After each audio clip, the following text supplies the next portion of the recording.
열왕기상 17장입니다. 열왕기상 17장 8절부터 17절까지 말씀입니다.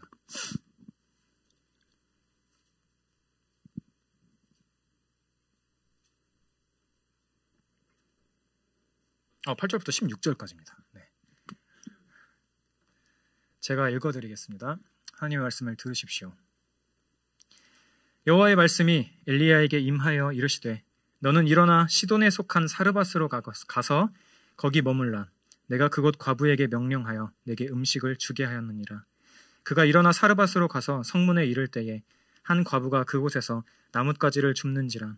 이에 불러 이르되 청하건대 그릇에 물을 조금 가져다가 내가 마시게 하라.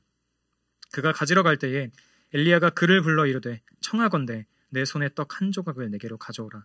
그가 이르되 당신의 하나님 여호와께서 살아계심을 두고 맹세하노니 나는 떡이 없고 다만 통에 가루 한 움큼과 병에 기름 조금뿐이라. 내가 나뭇가지 둘을 주워다가 나와 내 아들을 위하여 음식을 만들어 먹고 그 후에는 죽으리라. 엘리야가 그에게 이르되 두려워하지 말고 가서 내 말대로 하려니와 먼저 그것으로 나를 위하여 작은 떡 한 개를 만들어 내게로 가져오고 그 후에 너와 내 아들을 위하여 만들라. 이스라엘의 하나님 여호와의 말씀이 나 여호와가 비를 지면에 내리는 날까지 그 통에 가루가 떨어지지 아니하고 그 병에 기름이 없어지지 아니하리라 하셨느니라. 그가 가서 엘리야의 말대로 하였더니 그와 엘리야와 그의 식구가 여러 날 먹었으나 여호와께서 엘리야를 통하여 하신 말씀같이 통에 가루가 떨어지지 아니하고 병의 기름이 없어지지 아니하리라. 아멘. 네. 어쩐지 답답하다 했습니다. 네. 덥네요.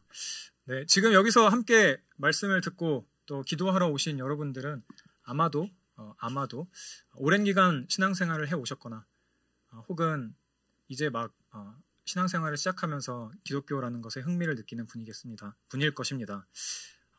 거의 모든 사람을 말하는 것 같은데요. 네, 그럴 것입니다. 당연히 교회를 오래 다녔을 거고 혹은 오래 봐왔거나 혹은 다녔다가 안 다닌 지 오래됐다가 다시 다니거나 그랬겠죠. 교회 안에서 펼쳐지는 여러 가지 일들을 여러분들은 분명히 보셨을 것입니다. 신앙생활을 하다 보면 복음으로 인해서 마음이 뜨거워져서 또 열정이 가득해서 어떻게 하면 하나님의 말씀을 더 잘 들을 수 있을까? 어떻게 하면 하나님의 말씀, 계명을 또 지키면서 어떻게 하면 하나님을 사랑하고 이웃을 사랑하라라는 그 말씀을 지키면서 살아갈까? 왜 나는 하나님을 지금 정도만 알고 있을까? 그런 경건한 어떤 마음을 가지고 살아가는 때가 있는가 하면 그렇게 기쁜 시간을 보내는가 하면 그렇지 않은 경험들도 분명히 있습니다. 하나님의 말씀이 더 이상 권위 있는 말씀처럼 들리지 않는 거죠. 하나님의 말씀이 신뢰할 가치가 없다고 느껴지기도 합니다. 내가 너희와 항상 함께하리라 라는 말씀들이, 약속들이 믿겨지지 않는 경험들도 여러분들은 분명히 하셨을 것입니다. 이런 경험들은 신앙생활을 하다 보면 오래 하든 적대하든 상관없이 우리가 알 수 없는 그때에 찾아오곤 합니다. 어쩌면 지금 여러분들이 그런 시기를 보내고 있을지도 모르죠. 이런 일들은 하나님께서 주권적인 행하심으로 일어납니다. 또한 우리의 죄 때문에 일어나기도 하죠. 오늘 본문의 배경이 되는 이스라엘 백성들의 상황은요, 앞에서 묘사한 상황과 매우 비슷합니다. 당시의 상황을 조금 이야기해 볼까요? 열왕기상 16장 29절을 보면 오므리의 아들 아합이 이스라엘 왕이 되었다라고 나와 있습니다. 그리고 그 아래 30절에는 그가 어떻게 이스라엘을 통치했는지가 나옵니다. 16장 30절입니다. 오므리의 아들 아합이 그의 이전의 모든 사람보다 여호와 보시기에 악을 더욱 행하여. 32절 33절에서는 아합에 대해서 이렇게까지 말합니다. 사마리아에 건축한 바알의 신전 안에 바알을 위하여 제단을 쌓으며 또 아세라상을 만들었으니 그는 그 이전에 이스라엘의 모든 왕보다 심히 이스라엘 하나님 여호와를 노하시게 하였더라. 성경에서 아합 왕을 어떻게 묘사하고 있습니까? 방금 읽은 구절에 따르면요, 아합은 그의 이전의 모든 사람보다 악을 행하고 바알과 아세라 우상을 만들며 하나님을 노하게 했습니다. 아합 왕가를 중심으로 이스라엘 백성은 바알 숭배에 깊이 빠져 있었어요. 바알 신은 어떤 신인지 아시나요, 혹시? 비를 주관하고 풍요를 가져다주는 그러한 신이었죠. 아합은 그런 이유로 바알 숭배에 열심을 다했던 것입니다. 그가 가진 하나님께서 허락해 주신 권력을 가지고요. 바알을 위한 신전과 아세라상을 곳곳에 지어버렸습니다. 하나님께서 출애굽시켜 주신 것, 율법을 주시며 지키라 말씀하신 것들, 그 모든 것들을 잊어버리고요. 하나님과 더불어서 다른 신들을 섬기게 되는 것입니다. 더 이상 하나님의 언약 백성으로서 합당한 모습으로, 알맞은 모습으로 살아가지 않습니다. 이전에 이스라엘 왕보다 더 심하게 하나님을 진노하게 했던 아합으로 인해서 이스라엘은 최악의 영적인 위기를 맞이하게 됩니다. 17장 본문을 보면 이스라엘이 하나님 아닌 다른 신들을 섬기면서 얻게 된 것이 무엇인지를 알 수 있습니다. 이스라엘이 바알을 섬김으로 그들의 사정이 나아졌을까요? 전혀 그렇지 않습니다. 이스라엘은 비와 풍요의 신인 바알을 섬겼지만 그들이 믿은 바와는 달리 가뭄을 맞이하게 되었습니다. 비의 의미가 무엇입니까?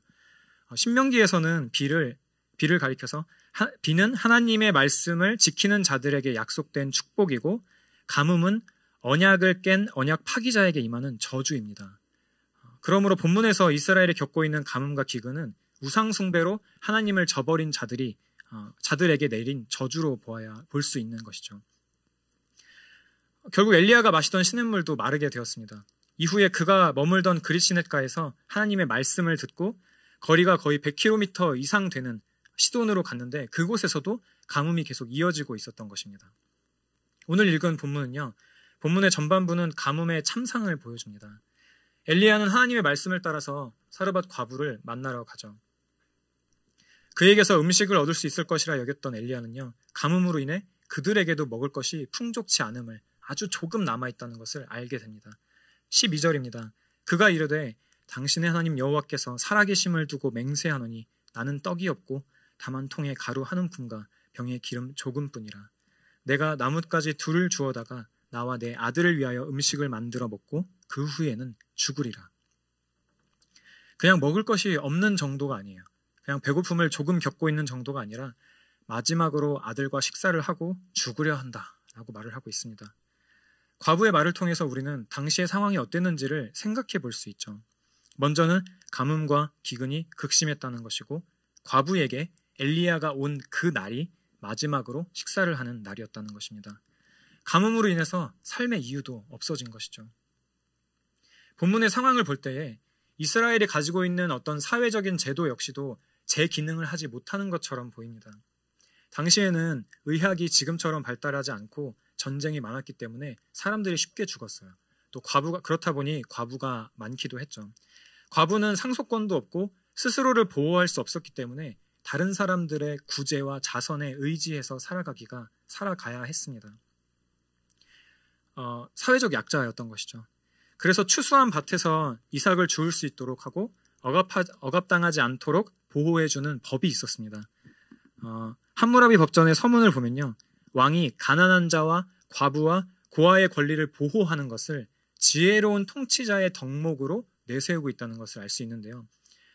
그렇기 때문에 왕이 자기가 그런 통치자로 보이고 싶었다면, 왕으로서의 그런 역할을 보이고 싶었다면 궁핍한 과부를 채워주면서 약자들에 대한 관심을 보여야만 했습니다. 하지만 그것이 이루어지지 않았던 것이죠. 그러니 과부는 극심한 궁핍에 빠져서 죽음을 기다리고 있었던 것입니다. 전에 어떤 왕보다 더 심하게 하나님을 노하게 만들었던 아합 왕과 그가 다스리는 이스라엘은요, 하나님이 아닌 우상을 섬겨 하나님의 진노를 받게 되었습니다. 심지어 그들이 믿는 신에게서 그들이 원하는 것을 얻어내지도 못했어요. 왜냐면요, 그들이 믿는 신은 가짜 신이었으니까요. 그들에게 원하는 것을 주겠다라고 약속했던 신이지만 그 약속을 지킬 만한 능력이 있는 신은 아니었던 것입니다. 즉 아합과 이스라엘은요, 그들이 믿던 신에게서 배신을 당한 것이죠. 아무것도 얻지 못했어요. 전혀 쉴 수 없이 그저 죽음을 기다릴 뿐이었던 것입니다. 이처럼 우상 숭배는요, 하나님 보시기에 정말 큰 죄입니다. 마땅히 저주받아야 할 죄요. 저와 여러분의 삶은 오늘 배경이 되는 이 이야기와 얼마나 멀리 떨어져 있습니까? 전혀 관계없다라고 말하기 어렵지 않으십니까? 물론 우리가 어디서 대놓고 나는 하나님보다 사람들의 인정을 더 사랑하는 것 같다, 나는 하나님보다 돈이 더 좋아 라고 말하기는 어려울 것입니다. 네, 웃는 분들이 있는 거 봐서는 그런 분들이 있는 것 같기도 한데, 네, 그러기는 참 쉽지는 않긴 해요. 네, 그럴 것입니다. 여러분, 우상은요, 우리가 아는 것처럼 단순히 형태를 가지고 있는 어떤 돌상 같은, 불교의 불상 같은 것만을 의미하는 것은 아닙니다. 저와 여러분의 마음 속에서 하나님 외에 주실 수 없는 것들을 구하고 있는 것이 있습니까? 혹은 하나님과 더불어 가장 사랑하고 있는 것이 있습니까? 그것이 우리들의 우상입니다. 상상만으로 좋은 것, 하나님 없이 그것만 있으면 살겠다 하는 것, 예배의 자리 가운데에 나와서 하나님과의 교제가 아니라 다른 것들을 구하고 있다면 그것이 저와 여러분의 우상인 것입니다. 하나님만이 주실 수 있는 것, 오직 참되고 유일한 신이신 하나님만이 주실 수 있는 것을 저와 여러분은 어디서 구하고 있습니까? 저와 여러분이 하나님 외에 섬기고 있는 우상들은요, 반드시 저와 여러분을 배신할 것입니다. 얻으려 하는 비와 풍요를 얻지 못하고 오히려 가뭄과 기근을 겪게 된 이스라엘을 보십시오. 그럼에도 불구하고 돌이키지 않고 죽음에 안주하는 이들을 보십시오. 그러니 여러분, 세상의 우상을 따르지 말고 하나님만을 따르십시오. 우상과 더불어 하나님을 섬기는 것이 아니라 참되신 하나님을 섬기십시오. 왜 하나님을 섬겨야 될까요? 하나님은 정말 섬김받기에 합당하신 분이실까요? 하나님께서 자기 백성들에게 어떤 일들을 행하시기에, 어떤 일들을 행하셨기에 우리는 하나님을 신뢰해야 하는 것일까요? 우리는 하나님께서 어떤 분이신지를, 하나님께서 어떤 일들을 행하셨는지를 통해서 알 수 있습니다. 본문에서 하나님께서는 선지자 엘리야를 어디로 보내셨습니까? 9절을 보면요, 너는 일어나 시돈에 속한 사르밧으로 가서 머물라 라고 하시며 시돈으로 보내십니다. 시돈은 어떤 땅인가요? 시돈은요, 아합의 부인 이세벨의 고향입니다. 거기는요, 바알 숭배의 거의 본거지예요. 하나님께서는 바알 숭배의 본거지에 자신의 선지자를 직접 보내셔서 바알이 가짜 신임을 드러내려 하셨던 것입니다. 그렇게 바알을 폭로하신 하나님께서는 엘리야를 통해 사르밧 과부와 그의 아들을 먹이십니다. 하나님께서 사르밧 과부와 아들을 먹이실 때에 기적적인 방법으로 먹이십니다. 가루 한 움큼과 병의 기름 조금으로 한 끼에도 안 되는 식재료밖에 없었던 그들에게 하나님의 말씀을 들은 엘리야가 가서 위로를 하고 두려워하지 말라 말합니다. 그리고 엘리야는 하나님의 말씀을 의지해서 가뭄이 그치는 날까지 식재료가 끊이지 않을 것이라고 말했죠. 과부와 아들은요, 말씀대로 그대로 행했고 하나님께서 말씀하신 것처럼 통에 가루와 기름이 끊이지 않았습니다. 과부가 얻게 된 것은 양식만이 아닙니다. 본문 15절에서 보면 과부와 아들은 엘리야의 말대로 여러 날을 먹었다라고 말하고 있습니다. 12절에서 당장 죽을 듯 말했던, 내가 이번 끼니만 먹고 이 빵만 조금 먹고 내가 죽겠습니다라고 말한 그 과부가요, 절망에서 희망을 얻어서 삶을 이어가게 된 것입니다. 다시 한번 시돈 땅이 어떤 땅인지를 한번 생각해 봅시다. 저는 시돈이 바알 숭배의 본거지라고 말씀을 드렸습니다. 그리고 그 지역에 살던 사르밧 과부는요, 어떤 삶을 살았을까요? 바알 숭배의 본거지인 그곳에 살던 사르밧 과부는 당연히 바알을 숭배하며 지냈을 것입니다. 어쩌면 먹기 살기 바빠서 온 마음을 다해 숭배할 그런 시간과 힘이 없어서 그렇지는 못했다라고 할지라도 바알을 숭배하는 문화에 매우 익숙해져 있을 것입니다. 12절에요.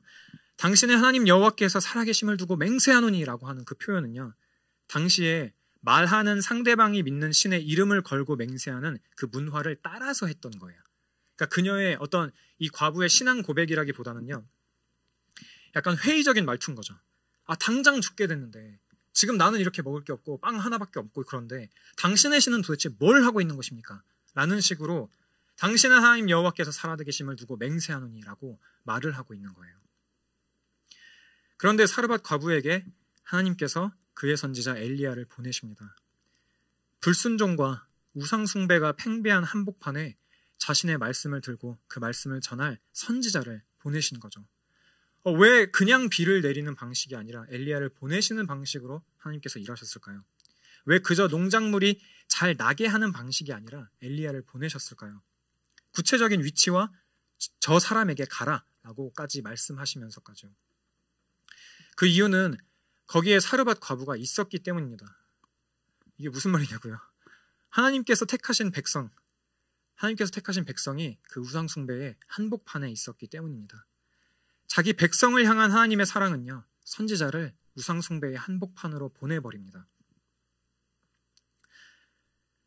이 사실에 우리에게 주는 위로는 무엇입니까? 오늘 이야기에서 한번 생각을 해봅시다. 자기 자신이 완전히 의로워서 생명을 얻게 된 사람이 누가 있습니까? 자신의 죄를 완전히 깨끗하게 정화한 후에 생명을 얻을만 해서 얻게 된 사람이 있습니까? 그래도 결국 엘리야가 시키는 대로 행했던 사르밧 과부요? 그녀의 순종은 그간의 우상 숭배와 하나님을 모르고 살았던 그녀의 죄를 씻게 하기에는 턱없이 부족했을 것입니다. 그럼 그녀와 함께 살던 아들은요? 뭔가 마땅한 행동을 한 게 아무것도 없어요. 그저 엘리야가 왔고 엘리야를 통해서 먹고 살게 되었고 먹고 살게 될 이후에도 먹고 살게 될 희망을 얻게 된 것입니다. 여러분, 이것이 하나님의 사랑입니다. 이것이 자기 백성을 향한 하나님의 의지입니다. 그리고 우리는요, 우리가 가진 신약 성경을 통해서 하나님 사랑의 절정을 볼 수 있습니다. 예수 그리스도, 그분을 통해서 하나님의 사랑을 볼 수 있습니다. 그 모든 사랑이 예수 그리스도를 통해 우리에게 나타났습니다. 우상 숭배의 한복판에 아무런 의로움도 찾아볼 수 없는 과부를 향해 하나님께서 엘리야를 보내셨던 것처럼 성부 하나님께서는 그의 아들 예수 그리스도를 이 땅에 보내셨습니다. 죄가 가득 찬 세상을 향해, 자기 의로 가득 찬 이들을 향해 여전히 많은 우상 가운데 하나님을 두고 적당히 하나님을 알려고 하는 저와 여러분 같은 사람들을 위해서요. 지금까지 하나님의 사랑으로 먹고 살아왔음에도 내일은 어떤 우상에 가서 빌까 생각하는 저와 여러분 같은 인간들을 위해서요. 죄 없으신 예수 그리스도께서 죄의 한복판으로 오셨고, 죄 없으신 그분께서 죄인들의 손에 의해 죽임을 당하셨습니다. 소망을 찾아볼 수 없는 이들에게 오셨고 자신을 희생하셔서 우리의 참된 영원한 소망이 되셨습니다. 여러분, 저와 여러분이 가진 우상은요, 반드시 우리를 배신할 것입니다. 하지만 저와 여러분의 하나님, 우리가 방금 찬양했고 앞으로 영원토록 높임받기 합당하신 하나님은요, 자기 백성을 찾아내시고 그를 위해 아들을 희생하시는 하나님이십니다. 그 하나님의 말씀에 순종하고 하나님만을 신뢰하며 함께 나아갑시다. 예수 그리스도께서 행하신 일을 신뢰하며 그분께로 나아갑시다. 기도 가운데 우리를 찾아와 만나주실 것을 기대하면서 함께 기도합시다.